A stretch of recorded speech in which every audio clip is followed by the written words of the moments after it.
Hello, everyone, and welcome to Twillow Talk.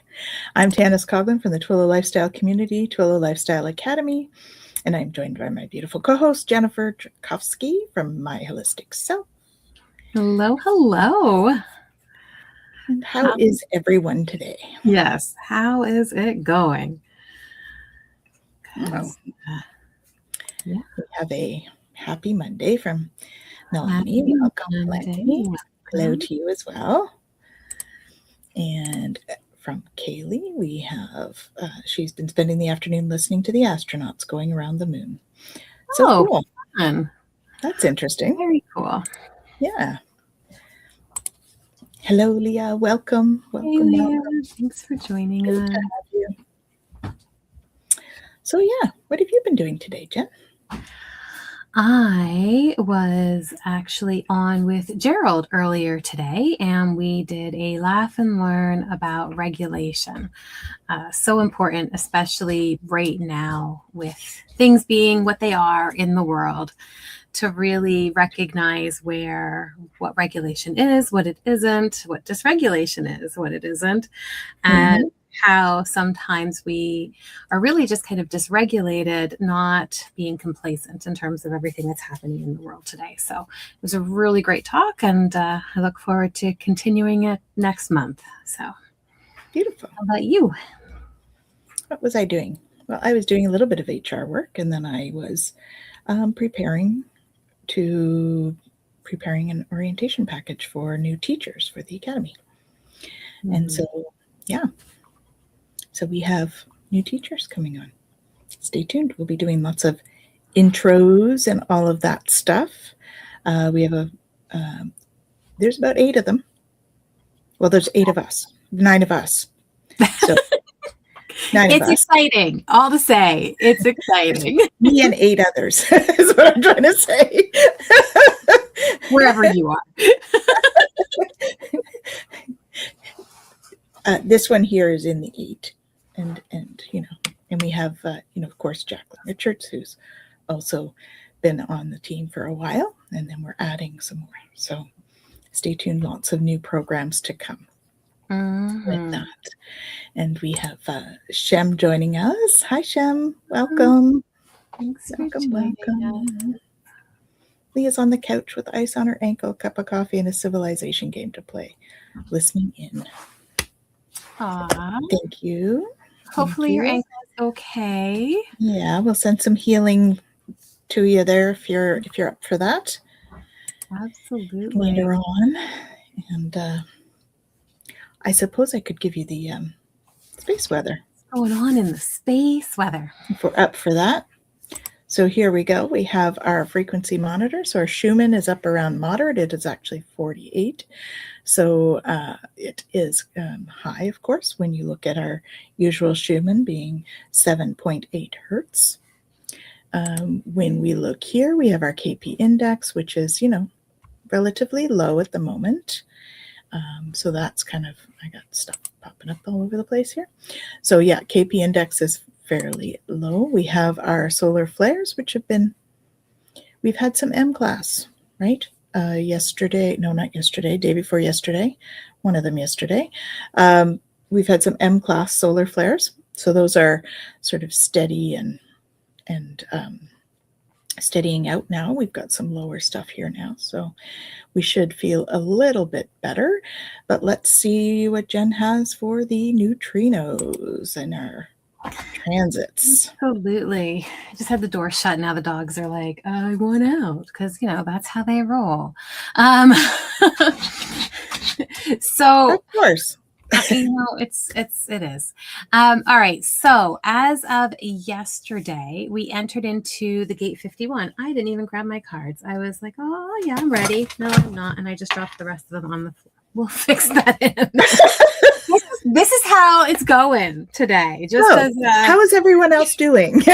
Well, Jen pulls out her card. I got to pull the card. I got to let the dog out of the office. It's, it's what it is today. All right. I would say the energy is moderate today. I would say the atmospheric energy is quite heavy where we are, but, that depends on the area. A bit chaotic, yes. I would say a bit more like the chaotic style energy. Yeah, I need to do some grounding stuff in order to navigate it. Okay, let's see. Okay, go. Of course, go. All right, so I got the card, and the dog is vacated the office. At least one of them has. All right, so as of yesterday, we entered the gate 51. The gate 51 is the gate of arousing, or the gate of shock. This is thunder over thunder, right? In the I Ching there, so in the hexagram. So the energy of this gate is moving us from the shadow of agitation to the siddhi of awakening through the gift of initiative. And so this energy, it's here to shake us up, right? You think about thunder, that kind of like crashing, the sound that comes with that kind of jolts us, right? It's that idea that it's meant to shake us up, and it's our journey from that reactivity to that conscious awakening.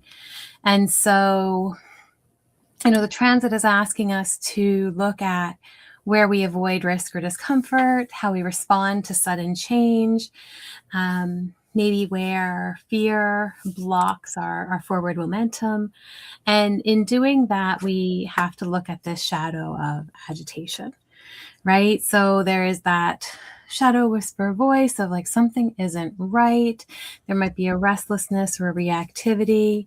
Maybe there's a fear that things are going to be disrupted. And we know in the world right now, there is that fear anyway, right? Of disruption and things changing and not knowing what's what. We'll just leave it at that. Mm-hmm. And so, the energy here is asking us to really, notice how we can shift that into something softer, but still mobilized, right? So in the agitation, you might, again, that like nervous restlessness might come up. Be careful of making impulsive decisions, right? Impulsive reactivity, especially if it's coming from a place of irritability or fear or avoidance, right? Avoidance of change can also kind of really bring in some of that agitation. And, the thought that can come with this often is like, I want things to just be normal, right? And I mean, we know there is no normal, but there is this kind of like idea of like, why does it always have to be a challenge? Why does there always have to be something else, right? And that discomfort persists because we're being changed, right? But if the awakening process is resisted, right? It's that resistance that often causes the discomfort. And so the shadow here, like if you're feeling that agitation, again, like shadows are not bad. They're not failure. Doesn't mean that there's something like wrong. It just means that activation is there and it needs direction, right? So that's where initiative comes in as the gift, right? It's the courage to take action. It's the ability to take that feeling, that energy that's there and intentionally direct it, right? So maybe that's taking some steps, or we've talked so much before about like responding rather than reacting. Sometimes it's stepping into the unknown because we don't know everything. We don't know half of what we think we know, right? Mm-hmm. So being able to kind of, and I talk about this with clients all of the time, like I don't have to trust that everybody else has it figured out, or I don't have to trust that everybody else is going to do anything in particular one way or the other. I just have to trust that I'm going to be able to handle it, whatever it is that happens. And so it's that ability, here to trust your own inner strength and to allow yourself to move with that kind of aligned purpose, right? So when we step out of the shadow and into the gift of this energy, it's through that shadow and learning with that shadow that brings the gift of confidence and forward momentum and that ability to have decisive action, right? It's our resilience that shows up in this energy. And so, as we're moving through it, some good prompts, I guess, for this journey would be like, where am I resisting change or even resisting like a disruption to my norm, and how do I respond when things feel unpredictable? So what, we talk a lot about this idea of awakening, right? And awakening within. And so what might those moments look like? And I know some people go like, I've had my awakening, but like, it's an unfolding. It's always an unfolding, right? Yeah. So each of those moments as they happen, like, what do they look like? What's similar? What's different? How do they show up in my experience? How do I know when I've had a moment of, oh, okay, and then integrate it, right? How do I integrate that? And so, again, it's that ability to look at like, where can I be aligned? And maybe that means I have to take some courageous action. And so like, yeah, anyway, all of that to say, so the affirmation for today, let me grab that, is I welcome life's awakenings. I meet disruption with courage and presence. And through each initiation, I become more fully alive. Lovely. Okay, so I will pop that in the chat for all of you. So she just sent me a screenshot view of Artemis. So we'll do this in case we're interested in that. Very cool. And she says they're about an hour from being the closest. So I guess closest to Earth, I'm assuming. So in case you wanted to see where they're at. Very cool. Thank you, Kaylee. Awesome. Thank you for that. And Shem is feeling anxiety. Yep, grounding would be good. And Leah says, I'll see you on the dark side of the moon. Very cool. Feel like there's something on the horizon, not necessarily bad, but big. Yes. Yeah. Leah's suggesting a series on the I Ching. Oh, that would be so much fun. Mm-hmm. Yeah. And then I think she redid this here. She's sensing all of that you had going on in your in the transit. Yeah. One thing's for sure, we are in a new game, faster and more growth. Absolutely. Since our heart lines run into our headlines on our palms, we are shared of the game. We are already there. Yes. Because we have simian lines somewhere on our palms. We've had that discussion. That's right. Yes. Yes, closest to the moon. So furthest from the earth. Very cool. Awesome. Yeah, it's pretty incredible when we think about the energies, right? And the energies that come into play in terms of like what impacts us on the regular. We talk about neutrinos and stuff like that. And I did a little bit of a deep dive with them in a laugh and learn with Gerald. But, we have these energy particles that are constantly moving through us all the time. And then every time I'm playing with something because I'm a fidgeter and I just threw it across my desk. So you may have heard that.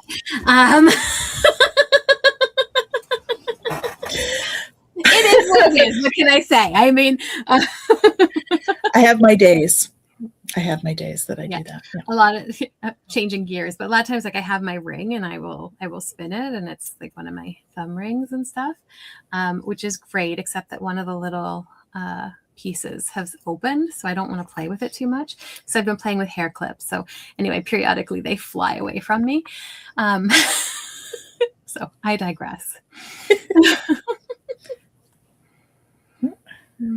Okay, so Kaylee's excited because of the starseed genes. Absolutely. For the space stuff. Yeah. And Leah says, I heard they're trying to drill in the boundary waters between Canada and Minnesota. I pray they don't do it. That's my heaven on earth. Yeah. Yeah. There's been, I'm especially out in that way. There's been so much trying to drill and do all kinds of things that are not great for the earth and not great for us, even though they're apparently great for the higher ups pockets. But that's a whole political thing, which we're not going to go into. I'm going to just say it as it is, but then we're going to keep on going. Yeah. We're not getting into political debates here because there's enough of that on the internet. We're not here to do that. We're here to do other stuff. But again, this is it, right? Like, we're in this energy and it moves into agitation. And I think that, again, that shadow piece is so, important because our shadow does give us our genius, right? So when we allow ourselves to recognize, like, these things do agitate me, these things do bother me. This is what I want to stand against, or this is what I want to stand for, right? That ability to go, like, this isn't okay, and I'm going to, and I feel moved to do something. Like, that's a beautiful place to be able to be if we can channel that energy wisely. Yeah. And not get caught up in the density of the overall of that.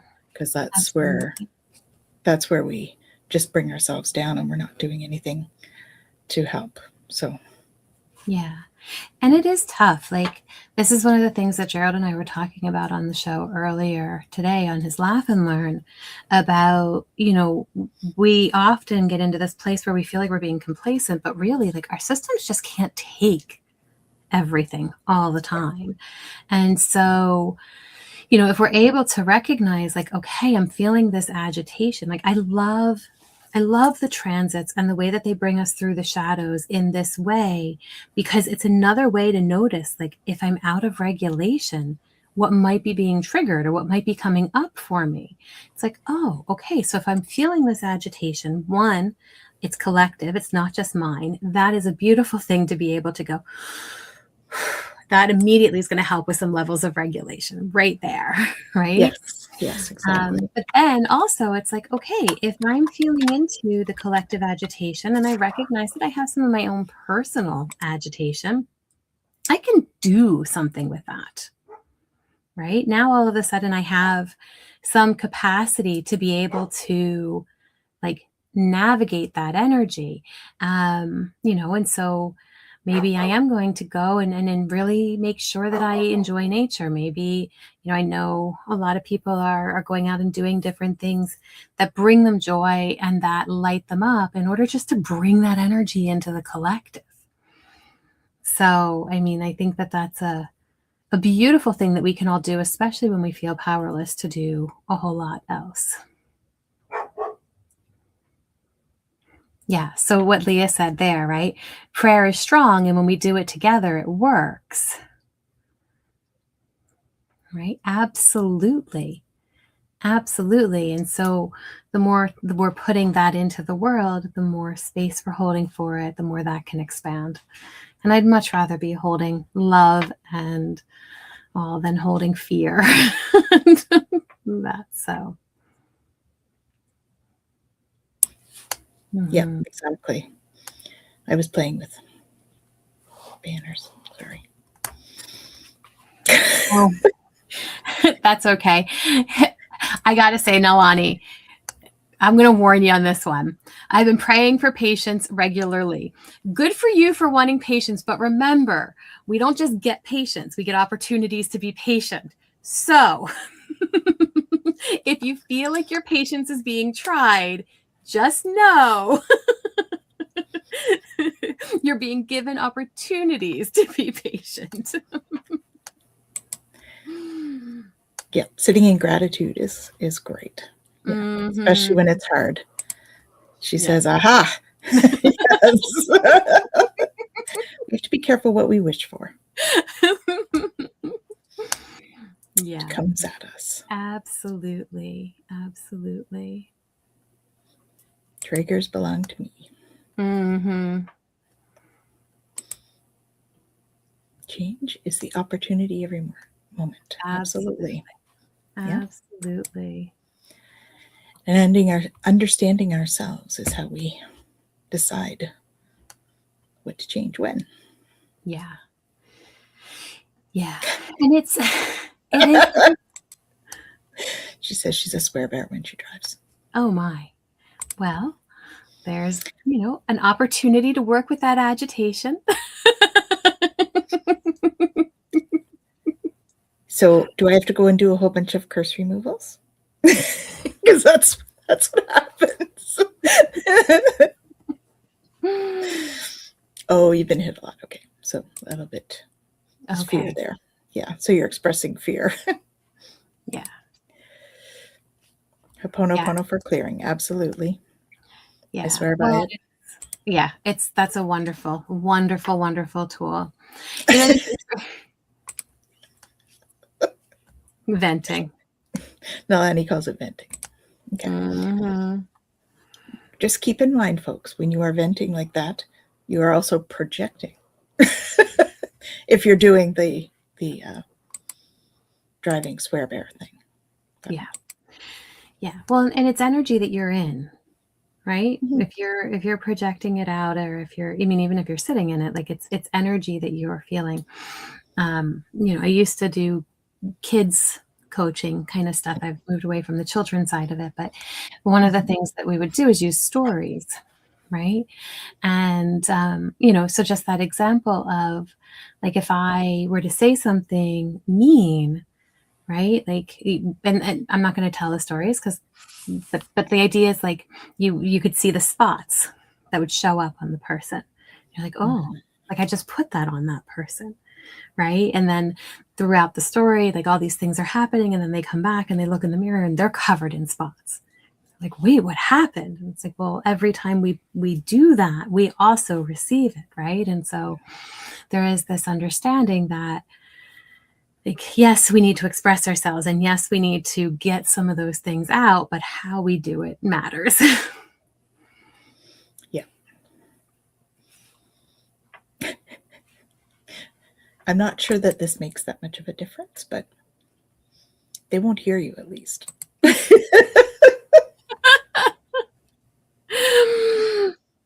Yeah. Yeah, in my house, my husband does most of it. Of course, not all the time. Depends if we're together. If we're together, he usually does. And I don't know why that is. Reminds me of the 4 agreements. Yeah. Mm-hmm. Absolutely. Yeah. Absolutely. Because remember, too, like, in the oneness, like, we are all one. Yeah. So what we do to another, we do to ourselves. And what we hold within ourselves for another, we hold within ourselves, like, for ourselves. This is, like, such an interesting thing when we look at it, because, like, let's say judgment, right? It's like, okay, well, I'm holding that judgment. Well, that means I'm also holding that space for that judgment for myself. Not only for others to judge me, but also for me to judge me, right? And so it's like, okay, people are going to do what they do, but I don't necessarily have to sit in that energy if I don't want to, right? But I have to make that choice. And if I'm being triggered by something, or something's being pulled from me, you know, those are beautiful opportunities, as hard as they are, to go, oh, okay, there that is again. I'm feeling that again. Yeah, you're right, Leah. Our words are magic, right? Our words are spells. So when we are using our words, we want to be careful how we use them. Because you are also right with this. Our judgment falls right on our shoulders. Absolutely. Right? Absolutely. Yeah. We do plant seeds with our thoughts. And what are you sowing? Yep, this can happen too. Those blessings in disguise, right? True. And this is it. Like, our mind is like, well, this is bad, and this is good, and this is, you know, right, and this story. is wrong, and this is whatever. But sometimes we're meant to have those difficult experiences, you know, as hard as that is. And, you know, how we navigate them matters. And there might be times where the way that we navigate them is not great, but something comes from that. And that's, you know, wonderful. And I know I've said it so many times on the show, and we've talked about it, but, like, some of those really, really intense experiences that we've had in our lives, as hard as they are the turning points that have brought us exactly where we need to be.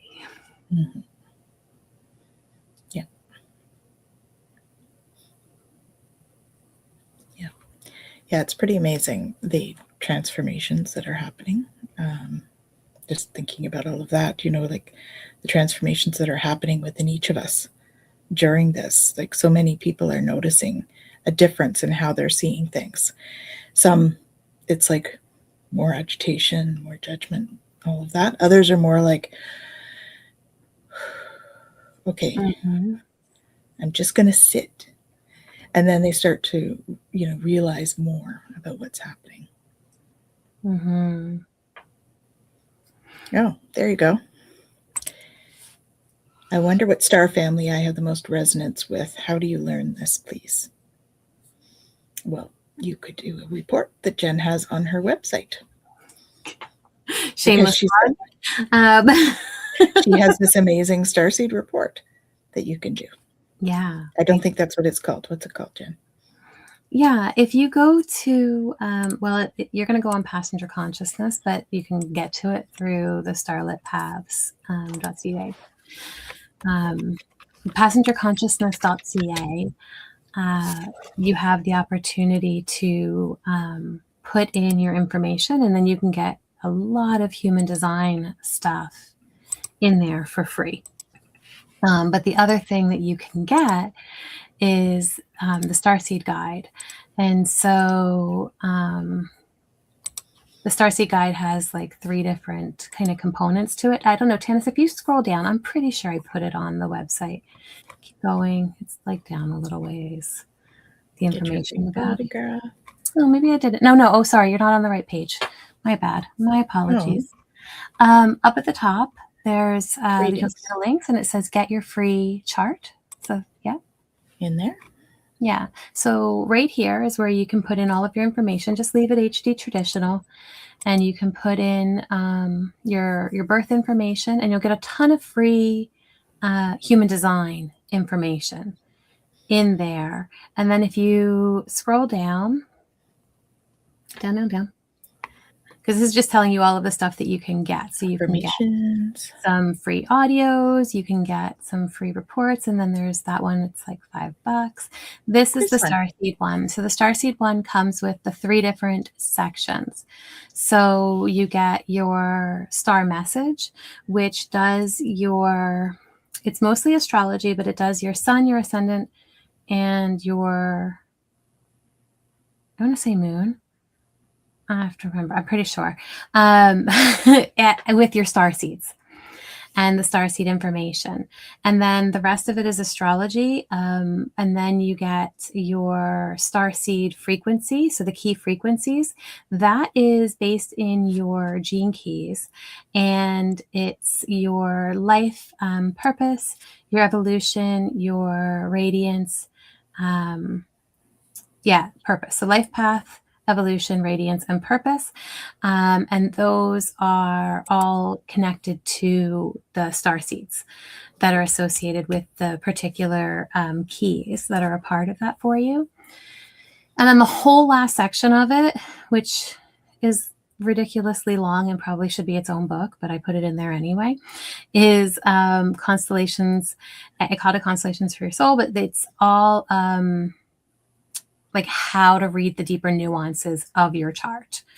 It talks about all of, not all, because there's hundreds of thousands, but like it talks about all of the kind of main starseed energies that we are connected with. And this is really cool because it goes into detail about what the energy looks like, how it shows up, the way that like the different, even like jobs and qualities that are associated with it, all that kind of fun stuff. So it's really neat to kind of go through each of them, whether they've shown up in your chart or not, especially though if they have shown up in your chart, to really kind of deep dive into it. And then there's also a whole section on like how to dive into the deeper nuances of your chart. If you want to pull your astro map and get into all of that, then you can do that as well. And there's mapping for, thanks, Kaylee. For figuring all of that out too. So yeah, lots of really great info in there. I've, the feedback that I've gotten, which, I can't say that everybody who's gotten it has given me feedback, but the feedback that I have gotten has all been really good, really positive. And people have said this really resonates. I've had a couple people, including some watching, who've been like, yeah, this really called me out. So there's just lots of info there, Leah, if you want to, dive in. So as Gerald would say, know your limits and, spend purchase responsibly, because so it's right here. It's a great value at 22 Canadian, because it's like over 150 pages, right? American or something. Yeah. It's not much, but it's, Anyway, so there is that. So do we want to answer what our star families are? Sure. I think we have quite a few. I'm not sure that I'll mention them all, because I don't know if I'll remember them all. When I do light language, is it Arcturian? Sometimes.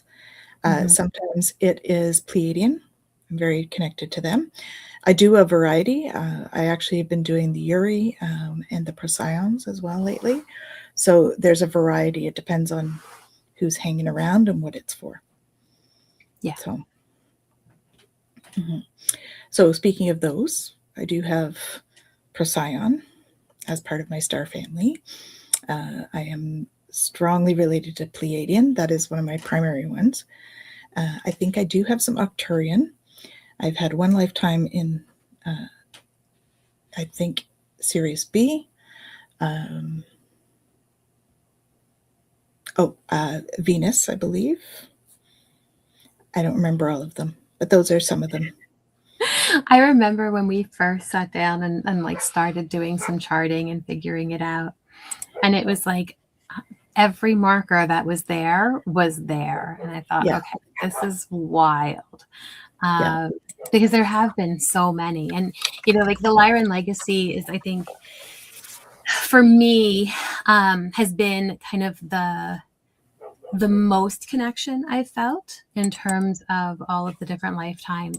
But I remember even when it first came out, when I first had the very first dream of remembering, it was one of many lifetimes. And so it was really neat, because I didn't necessarily think anything of it in terms of its significance, but it was really cool, because as it came forward more and more, I was able to go, oh, okay, this particular lifetime is really impactful for the current lifetime. So even though there's so many of them, and this is the thing, I think too, is we can get very caught up in wanting to know all the things, right? And there's so many, but if we just can hone in on what feels the most resonant in this moment, and that might change, but if we can really tap into what is the most resonant in this moment, then we can have access to energies that are going to be really helpful to us in navigating whatever it is that's coming up for us, today. I think I might have Andromedan as well. I'm looking at the report, actually. So let's show you the report, because we can. So you guys get a little insight here. So this is the report. You see it's 151 pages. This is mine. So it goes through all of this. It gives you a little intro. There's a great picture of Jen. And then we go into how to read this, right? And your chart, because I'm going to scroll through that. You don't need to know my birth date. And then we get into here. So we've got possible starseed origins, Pleiades, Venus, Andromedan. And is there some in this one? Blue ray is here.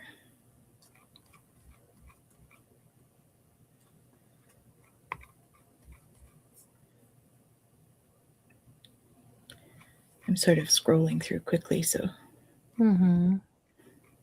anyway, I'll just go forward now so that you can see the next section. The blue ray was the one I was trying to remember. And Andromedan, of course, was there. Okay. Like I said, it's long. Mhm. Here's the frequencies, which is great. There's so much information in there, but for this particular purpose, it's a little long.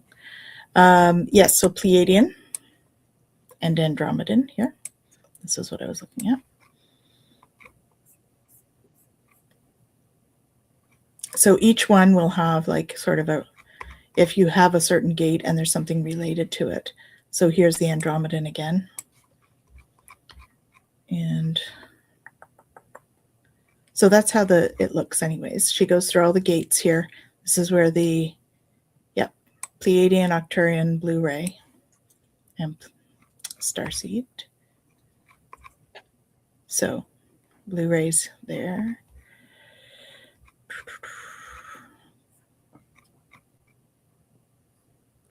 Anyway, I feel like I might be boring people. Here's my Syrian, Arcturian, and Blue Avian. Anyway, so you can take a look, and that gives you an idea. We both have a fair number of star families in there, but there's lots of information.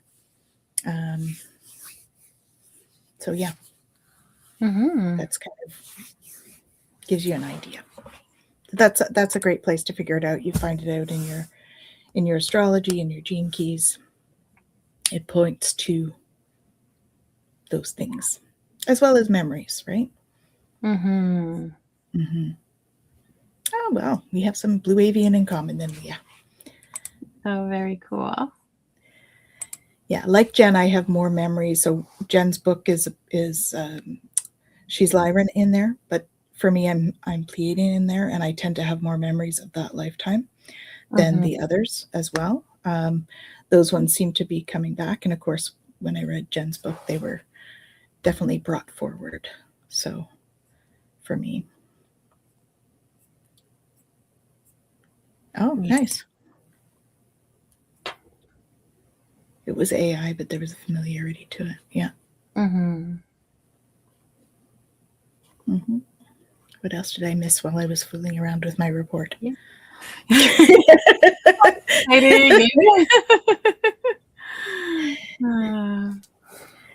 Some accolades for Kaylee there too. Yeah, and not boring at all. So what is the water world behind the Seven Sisters? Okay. I'm not familiar with that unless we're talking about Sirius B, which is a water world, or Mintaka, which was a water world as well. But I'm not familiar. There's lots of water worlds. I don't know when you say behind. Yeah. That means, just because it's all like 3D, so I don't know. That's a 3D term. Trying to be next to could be. Yeah. There is. Oh no, I haven't. Have you seen this? Resident Alien. No. Oh, is that the one? Is that the one where he crash lands and he's like he took over like a doctor or something, and then he had to be. Oh, I did see. Like Kaylee says, I saw clips of that. I think yes. I saw. I think maybe an episode or two of it. Yeah. Yeah. She's talking about Mintaka. Yeah. Yeah. Yeah. Mintaka, it's so, I don't know. Hopefully you guys can hear me. I'm frozen on my screen. We can see you now. It's good. Okay. But yeah, so in Lyran Legacy, I talk about Mintaka and kind of the history of it and what happened. And it was really fascinating because when the information was coming through, I was like, no, that's not true. I don't know. And I had to go and look things up because I was like, what you're telling me doesn't make any sense. I've never heard this before. But it was really quite fascinating because in the Lyran Legacy, I talk about how it was one of the first planet or stars, but planets because we live on it, that the Draconians attacked, and they weren't able to completely destroy it. The main like there was still like the main piece, but then there was like clusters of it, so it broke into a star cluster as opposed to one single star. And I was like, yeah, but nobody ever talks about Mintaka being more than one star. That can't be right. And they were like, no, there's 5 pieces, and they were telling me all about it, and I was like, oh, I don't know about this. So of course, me, because I like the science girl too, like I'm like deep diving into it and everything, and sure enough, like Mintaka is actually a 5-star system. And so I was like, oh my goodness, like you all just showed me exactly what happened that made this like shift in our solar system. So it was really pretty incredible to have all of that kind of come through. But yes, that is a water planet, as Tanys said, along with Sirius, for sure. Those are the ones that I remember having lives on. I remember being on in the Lyran lifetime as well, visiting and things like that. And so I know, like in that lifetime, and we've talked about it like on Galactic Gab and stuff, how I moved to the Pleiades and was on Alcyon with you. But there was another lifetime I remember we were together on Sirius B, and I very much remember that water world life. So it's just really quite fascinating to have memories of things, both like as as multiple lifetimes, so different experiences with like each one of them.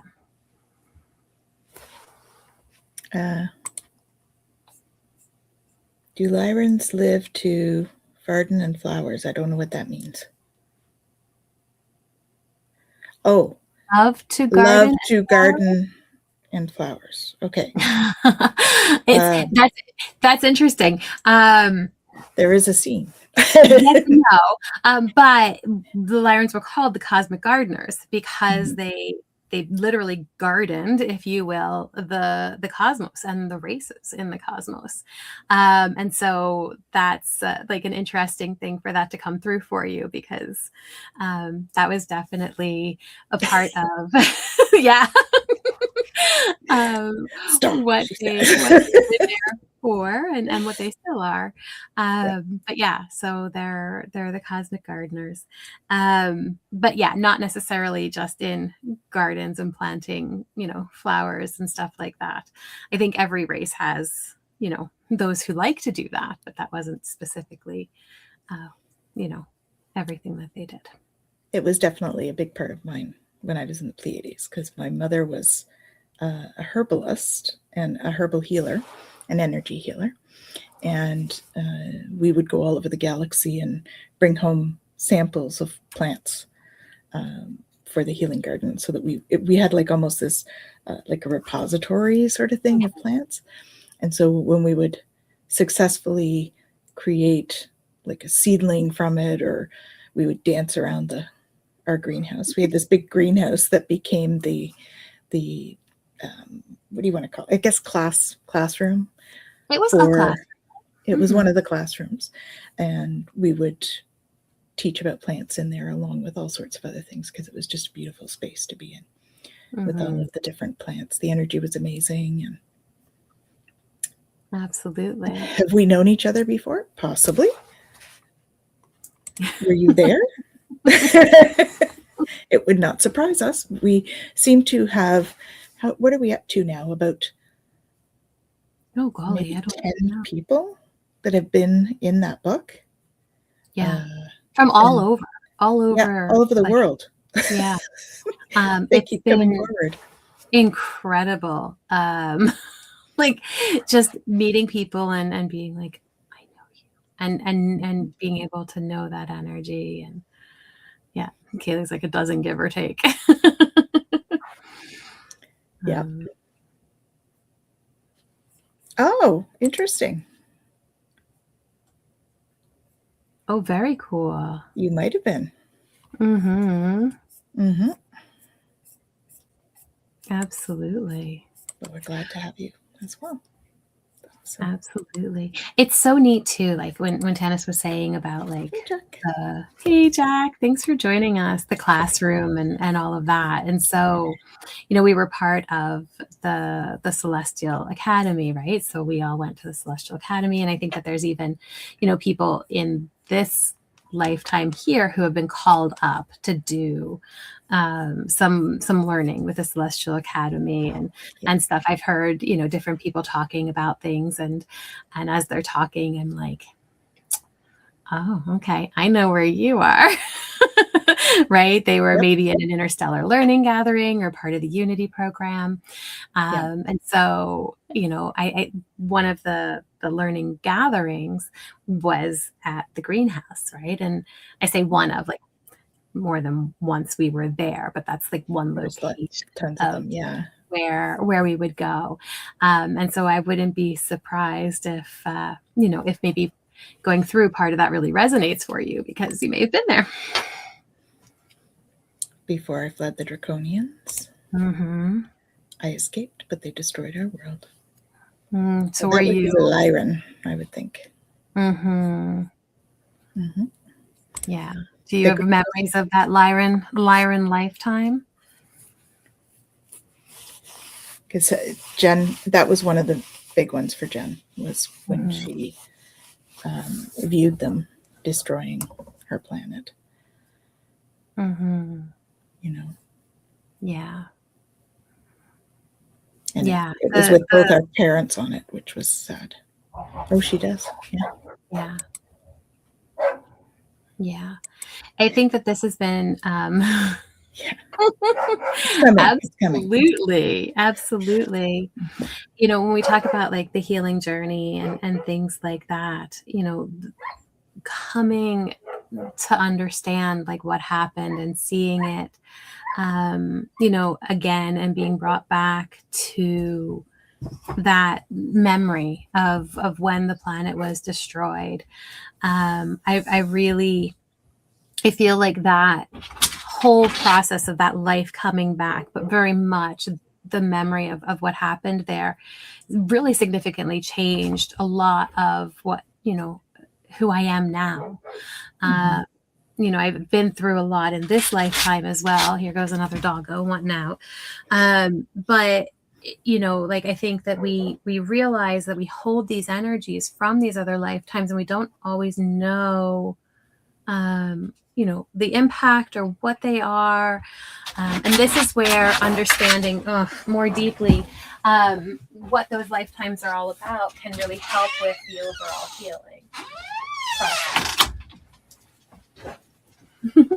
Hopefully you still heard me as I walked away to open the door. We did. Yeah. Yeah, I think that was quite an impactful time, in our our universal history, our galactic history. And so I agree, Kaylee. Sometimes when we have these discoveries, it makes this lifetime make a lot more sense. Yeah, especially fears and stuff, right? Absolutely. Or like little, even little quirks, or why you're so connected to people around you, and especially when they end up having shared memories, which is kind of what happened with Jen and I. We realized we had all these shared memories. And yes, exactly. Because if we don't learn something in another lifetime, we do come here and learn it, right? Or we're learning the human perspective on that situation. So we also had, it does tend to feel sadly familiar. Yeah. Well, and there's going to be a lot of things from that lifetime in particular that feel familiar now, because it, like, even when everything was coming through, it was so clear from the guides and all of that for both of us, right? That these memories are coming through right now for a reason. and they are mirroring a lot of what we're going through now, and a lot of the way that we processed and handled the grief and dealt with things. It was so important for that message to come through now so that we could continue this healing process, because things right now are, kind of following a lot of the same trajectory. And so we want to make sure that we're holding as much of the healing that we can in our own experience. And I think that's why Jen and I and so many others are having the memories of that lifetime, right? Because when you have that, then you're actually able to learn from it. Whereas when we come down with all the others, I mean, often we go through this, forgetting field sort of thing, and we don't remember a lot of stuff. So when they give us these, it really is impactful that we're meant to be, that we're supposed to be bringing that knowledge through as experience that we've already had, sort of thing, to help us be a little further ahead than we were that time. Yeah. And it helps with the resilience right now too, because like you're saying, some familiar things, and it's wild to see, like, obviously different because they're human experience than they were as that galactic experience. But it's wild to see, even in my own life, parallels of things that have happened, or the way that certain like emotional experiences have come through, even if they're not like the same experience in terms of like the way the mind defines them. In the energetic aspect, it's like, oh, there's some familiarity there. Yeah, absolutely. Yeah. Feelings. Can you imagine having none, like a hive mentality of the grays? Embrace your feels. Yeah. Well, and there were even... They're as important as our dreams. Absolutely. Absolutely. I actually talk about a few different like hive races in the Lyran legacy as well, and like some of the horrific things that happen to them, but also like some of the really beautiful and powerful things that can be done for those that were, operating in a loving kind of way. Well, weren't the celestial dragons, weren't they more hive-minded than some of the others? The celestial dragons were very telepathic. So in that way, they could be considered the hive mind only in the sense that like they communicated telepathically. Right. And so, it could be seen that way, but not in the hive mind in the sense of like the queen kind of controls the hive. Right. Because that is a different, at least in my understanding, or how I would interpret the hive mind, that would be uniquely its own. It's not as hierarchical as the other. But that was such an interesting like memory that came through too, with remembering, the conversation as dragons deciding to, exile the reptilians that would soon be known as the draconians in our system. So that's a whole probably talk and show onto itself. It is, yes. Wanted to go there.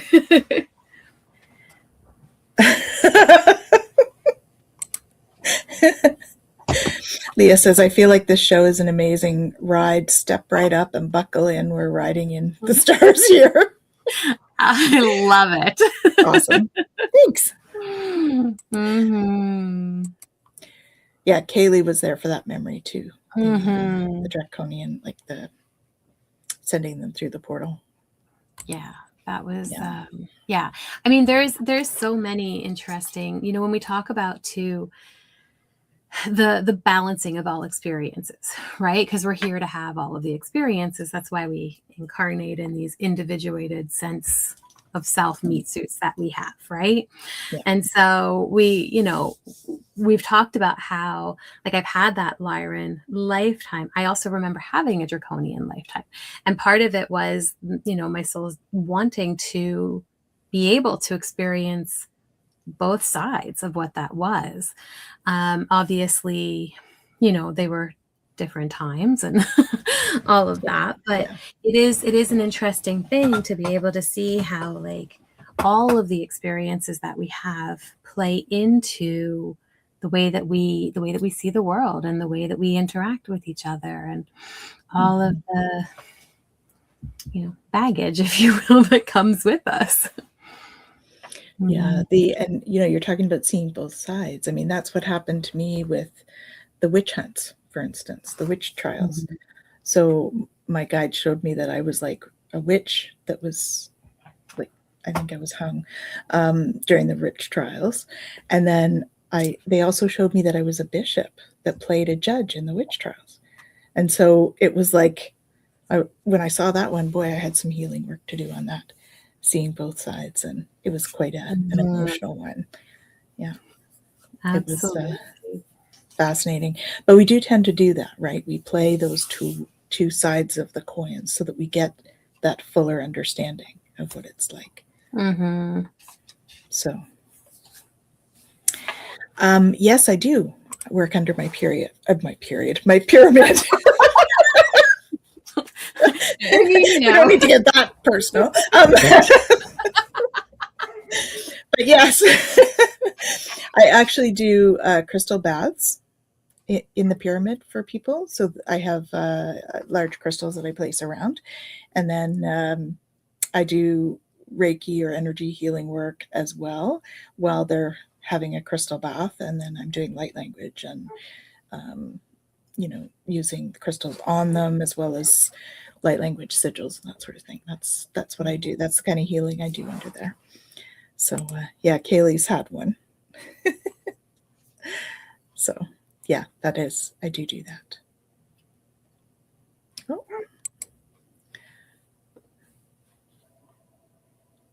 Melanie says, I believe I was a healer who was hung in the witch trials. Yeah.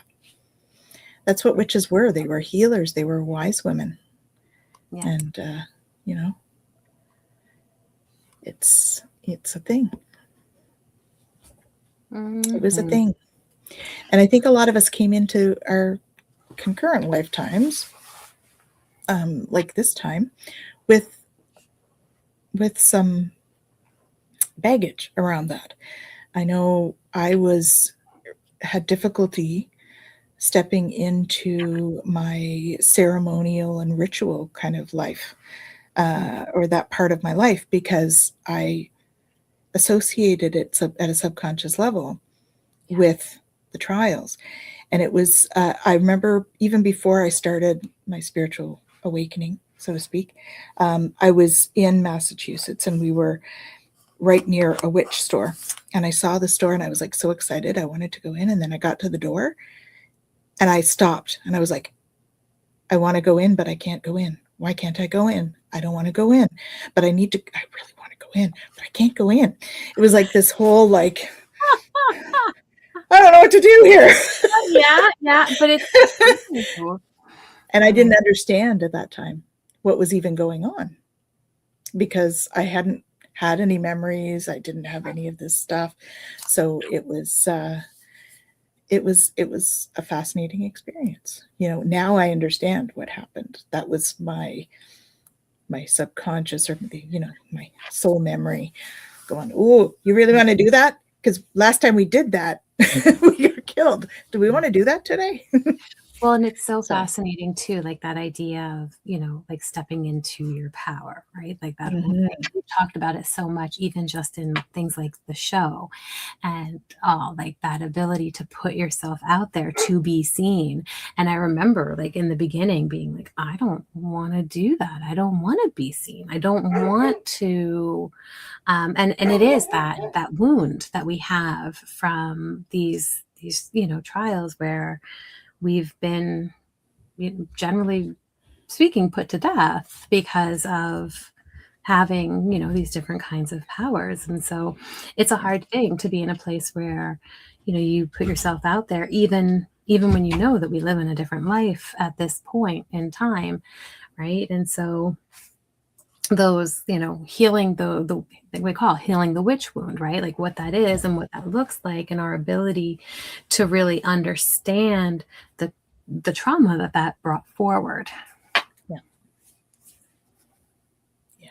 It was a lot for many of us. There's some chatter in there about my pyramid and loose fittings versus welded. Yes. Yes, it can be folded if I so choose, which I do occasionally. So it's not welded.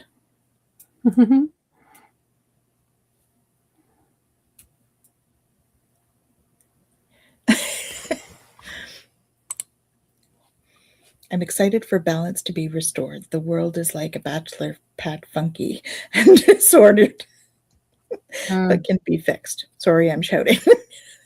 All good. All good. All good. Yeah. Yeah. Well, the world the world is this rebellious child, that is for sure. So bachelor pad funky kind of fits there. It does. But we're also, working on making it we have to make it home for what we feel good to be in as well. That's right. Yeah, we just do what we can do with it, right? That's the whole thing. Absolutely. So I did pull our card, Seeds from the Sacred Feminine, our home play. And I got Talk to Mother Earth. Oh, talk to Mother Earth. So here we go. Talk to Mother Earth. Are you taking your sacred mother's bounty for granted, grandchild? Give your attention to your dear mother today, for she is the embodied source of the sacred feminine. Spend a few minutes acknowledging the sustenance Mother Earth provides and the love she shares. When was the last time you gave your full attention to the food you ate or the water you drank? The offering of her bounty, which keeps you alive on this earth walk, expects nothing in return. Life is a circle. When you speak your thanks as an offering, Mother Earth expands her offerings to you in ways you have never dreamed. Speak to her like a dear friend. She knows you well and awaits your attention to share her love with you. Send words of gratitude toward the plants, animals, and birds that share their home or share your home. Mother Earth's wish is to have her children's hearts reunite with all their relations. Your act of love will heal you and the world around you. How fitting is that? Yep, perfect. We've talked a lot about that tonight. Mm-hmm. And Leah says the song of the earth is Om. Mm-hmm. Absolutely. Yeah, Mama Earth. Absolutely. Kaylee says love. Yeah. So what have you got going on this week, Jen? I don't know. We appear to have Galactic Gab on Friday. Oh, okay. Good to know. Mm-hmm. But that's the plan. Right. Anyways, well, let's just put that on the calendar. See, keeps me in line around here. All right. Yeah, and like I said, I just had the show with Gerald earlier today at 2, so you can do a rewatch on that one if you want to tap in with regulation in our wild times. Yep, that's an important one for sure. And then we have Galactic Gab. I have a level 3 Reiki training that is on Sunday. It's an in-person, so if you're in Ottawa and you're wanting to do Reiki 3, we do have 1 and 2 that would be prerequisites. Then we have Twillow Talk next week as well. And every that evening, live at 5. Live at 5. And then the 13th is the Enlightenment evening this month. So if you are local, that again is on in person. And so that is on the 13th. Mm-hmm. And we have some great programs coming up. We have our Sacred Creation program that Kaylee and I are running. That again is in person. That starts on the 29th of April. And what else do we have? We have a menopause talk, menopause tools with Nicole Coleman. And that is actually next Sunday, so the 19th at 7 p.m. And we've also got a couple of intros to the yoga teacher training. So if you're interested in that, it's a great place to come out, get some of the basics, and you don't have to be local for that one. It is online as well. We're doing a hybrid program this time. So that one of those is in on the 26th at 7 p.m. So just check out the website and they're all listed there. And yeah, we've got a lot of stuff here. So we've got Leah's getting an x-ray. Hopefully that goes after well. The show. Hopefully it's good. Best of luck. Yeah. Kaylee's sending hearts. Awesome. Yes. Thank you. You too. Have a great night of rest and health. Awesome. And as always, did you want to add something final, Jen?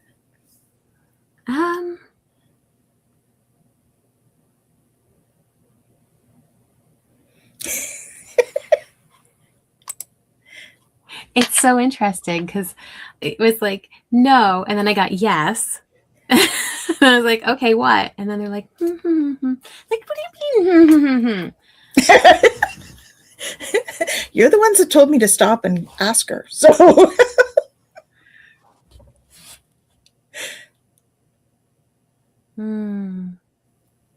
okay. Because we had a lot of talking about like past lives and past life experiences. And the message, it's too many, guys. It's like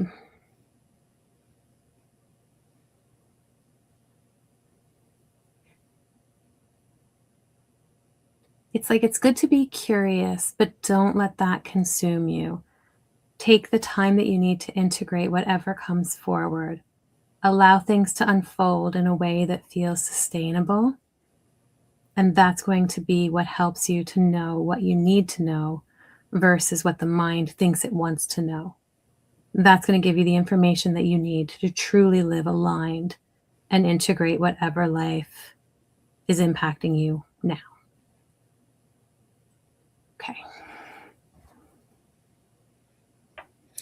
And so I believe Teriel is wanting to come through as well, which is my Pleiadian self, to give you a little bit of light language, because we've done so much galactic stuff that I think that would be a good way to bring through that as well. So let's let her come in.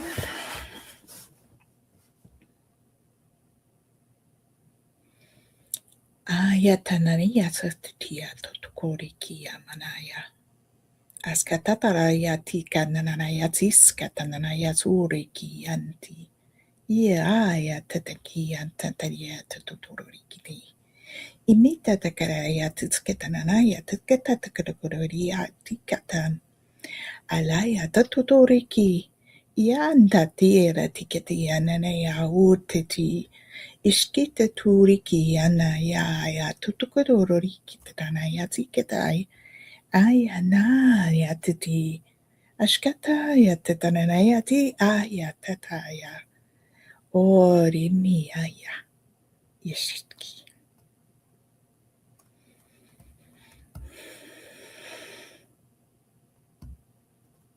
There we go.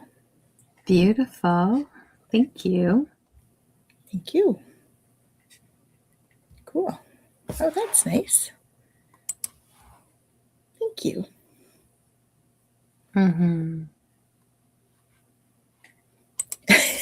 You. Okay, so it's quite an full chills as always. So thank you. Yeah, she has it's a part of me that is very connected, I guess you could say. So she brings through a fair bit of light. All right. So we wrap that up. Well, on that note, so much love. Yes, so much love from us and all of our gang that's with us. We will see you soon. See you soon. Bye-bye now.